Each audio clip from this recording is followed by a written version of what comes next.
Olá pessoal, aqui é o Silvano e sejam muito bem-vindos. Hoje a gente vai mergulhar num conceito que é pura elegância na eletrônica. Já pensaram na possibilidade de transformar ondas de rádio diretamente em som, da forma mais simples e direta que existe? Pois é, essa é a promessa genial por trás dos receptores de conversão direta, uma arquitetura fascinante que vamos desvendar juntos agora. Bom, o nosso roteiro hoje vai ser uma jornada bem completa. A gente começa pelo princípio fundamental bem na base da ideia. Depois, vamos montar a anatomia do circuito, bloco por bloco. Aí partimos para a análise de exemplos do mundo real, com seus desafios, claro. E por fim, a gente descobre como essa ideia, que é bem antiga, renasceu com força total nas tecnologias mais modernas. Vamos lá! Então, para começar, a gente precisa entender o conceito que torna essa arquitetura tão, mas tão especial. A frequência intermediária zero, ou, como a gente vai chamar bastante, zero if. Na essência, a conversão direta é sobre simplificar. Simplificar tudo a um único e crucial passo. A gente pega o sinal de rádio lá em alta frequência, mistura ele e pronto. Instantaneamente, ele se torna o áudio que a gente pode ouvir. É direto ao ponto. E é exatamente daí que vem o nome zero if, ou homódina. O oscilador local do receptor, que é o coração do circuito, opera na mesmíssima frequência do sinal que a gente quer receber. Sabe qual a diferença entre elas? Zero. Exatamente zero. Isso é uma quebra total com os receptores tradicionais, porque aqui não existe aquele estágio de frequência intermediária. E essa simplicidade já traz vantagens imediatas. Olha só, a seletividade, ou seja, a capacidade de escolher uma estação e ignorar as outras, passa a ser definida por filtros de áudio que são muito, mas muito mais simples de construir. E tem mais, aquele problema clássico de outros projetos, a tal da frequência imagem, aqui ela simplesmente não existe, é eliminada na origem. A beleza dessa abordagem fica clara até na matemática. Na teoria, o que a gente precisa é só de uma multiplicação simples entre o sinal que chega da antena e o sinal do nosso oscilador. Depois, uma filtragem básica e a informação está ali, extraída. É de uma elegância impressionante. Então, o resultado prático disso tudo é uma simplificação absurda do hardware. Menos componentes, menos filtros complexos, e isso torna essa arquitetura simplesmente perfeita para os circuitos integrados de hoje, os famosos System on Chip, onde a gente quer colocar tudo dentro de um único chip. Ok, agora que a gente já entendeu a teoria, que é linda, vamos ver como ela ganha vida na prática. Vamos, literalmente, desmontar um receptor real, analisando cada bloco do circuito. Este diagrama aqui é o nosso mapa. Ele mostra todo o caminho que o sinal percorre desde a antena até chegar no alto-falante. E agora, a gente vai explorar em detalhe cada um desses estágios. O primeiro desafio já aparece logo na entrada. A gente precisa pré-selecionar a faixa de frequências que nos interessa e, muito importante, controlar o nível do sinal com um atenuador. Por quê? Para evitar a sobrecarga do misturador, que é um componente extremamente sensível. E aqui está ele, o coração do receptor, o misturador ativo.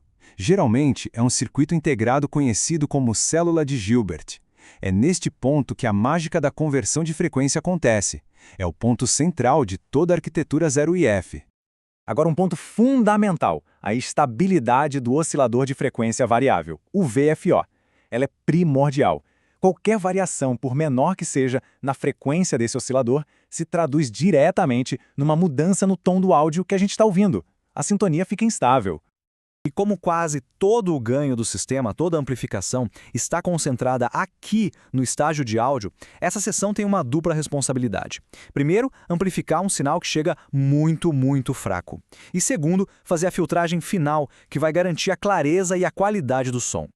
Muito bem, agora que a gente já entendeu os blocos de construção, vamos analisar como eles se unem em dois projetos clássicos, muito conhecidos por quem monta seus próprios equipamentos, o Neofeit e o Lydia. Esses dois projetos, o Neofeit e o Lydia, mostram abordagens diferentes para chegar no mesmo resultado.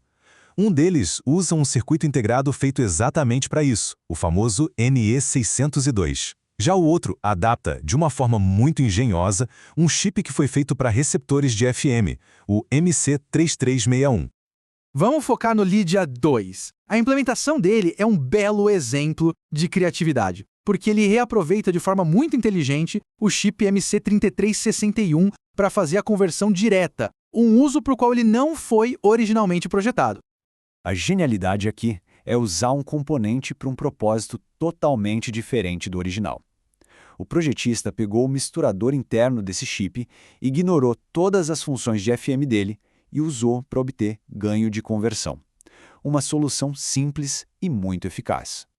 E de novo, olha a estabilidade do oscilador sendo a prioridade. Nesse projeto, um diodo varicap permite uma sintonia suave, que é controlada por tensão. Isso garante que o tom do áudio não fique flutuando, que a estação não fuja. E aqui está um conceito-chave que a gente precisa entender bem. Na conversão direta, o filtro de áudio é quem define a seletividade. É ele quem determina a largura do canal que a gente vai ouvir, rejeitando as interferências que estão nas frequências vizinhas. A mágica da seletividade acontece em áudio. Agora, o desafio do ganho é enorme. Pensem só, toda a amplificação, desde um sinal minúsculo de 1 microvolt na antena até 1 volt para o alto-falante, isso é um ganho de 100 decibéis, precisa acontecer depois do misturador. Ou seja, tudo em frequências de áudio. É um ganho gigantesco. Mas nem tudo são flores. Essa simplicidade elegante não vem de graça. Ela traz junto um conjunto bem particular de problemas, ou como a gente chama, patologias, que todo projetista precisa enfrentar no mundo analógico real. O problema mais fundamental de todos é que um receptor de conversão direta simples é surdo. Ele não sabe de qual lado do oscilador o sinal está vindo. Na prática, ele ouve os dois lados ao mesmo tempo. Isso dobra o ruído de fundo e pode causar uma baita interferência de um canal sobre o outro. Outro problema bem comum é a detecção indesejada de estações de rádio AM muito fortes. Sabe o que acontece? As imperfeições do misturador podem fazer com que ele funcione como um simples rádio de diodo, detectando a estação AM. Para evitar isso, o projeto precisa ser mais cuidadoso, usando, por exemplo, um misturador duplamente balanceado. E acreditem, até a fonte de alimentação pode virar uma fonte de ruído. Ela pode introduzir aquele zumbido audível de 60 ou 120 Hz, caso não seja muito bem filtrada e isolada do circuito do oscilador, que é extremamente sensível a qualquer ruído. A estabilidade mecânica e térmica também é crítica. Uma pequena mudança na temperatura pode fazer a frequência derivar, sair do lugar. E até mesmo uma leve vibração nos componentes pode fazer o tom do áudio variar. É um efeito que a gente chama de microfonia. E tem mais. Concentrar todo o ganho em frequências muito baixas, perto de zero, traz outros problemas. O receptor fica mais sensível a um tipo de ruído de baixa frequência, o flicker noise, e a um desvio de corrente contínua na saída do misturador. Esse desvio, chamado de DC offset, pode saturar os amplificadores e atrapalhar tudo. E para os projetos mais avançados, aqueles que conseguem resolver o problema da banda lateral dupla, um novo desafio aparece: o desequilíbrio IQ. Pequenos desajustes, mínimas diferenças entre os dois caminhos de processamento do sinal se tornam o próximo grande obstáculo a ser superado. Mas, apesar de todos esses desafios, a elegância fundamental da conversão direta era poderosa demais para ser ignorada. E isso levou ao seu renascimento triunfal na era digital. A grande virada de chave foi o processamento de sinal digital, o DSP. Com o DSP é possível corrigir em tempo real todas aquelas imperfeições do mundo analógico. O desvio DC, o desequilíbrio IQ, tudo isso é corrigido por algoritmos, eliminando a necessidade de ajustes manuais precisos. No final das contas, o que essa arquitetura nos prova é que a elegância teórica pode sim superar a complexidade do hardware. Sua simplicidade, que exige cuidados críticos com o ruído, a tornou a arquitetura dominante no mundo digital de hoje. Ela está em toda parte, dos rádios definidos por software, os SDRs, até os modems de 5G.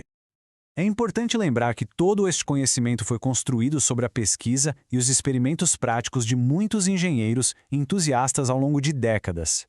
As contribuições deles foram essenciais para a gente chegar até aqui. E se vocês curtiram esta análise técnica e querem ver mais conteúdo assim, não se esqueçam de deixar o like, comentar, compartilhar com os amigos e, claro, se inscrever no canal.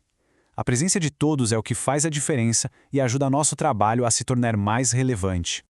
Essa jornada, que foi do conceito mais puro até o renascimento digital, nos deixa com uma questão fascinante que está no coração da engenharia. Até que ponto a simplicidade de uma ideia pode de fato triunfar sobre todos os desafios práticos da sua implementação no mundo real? Fica aí a reflexão.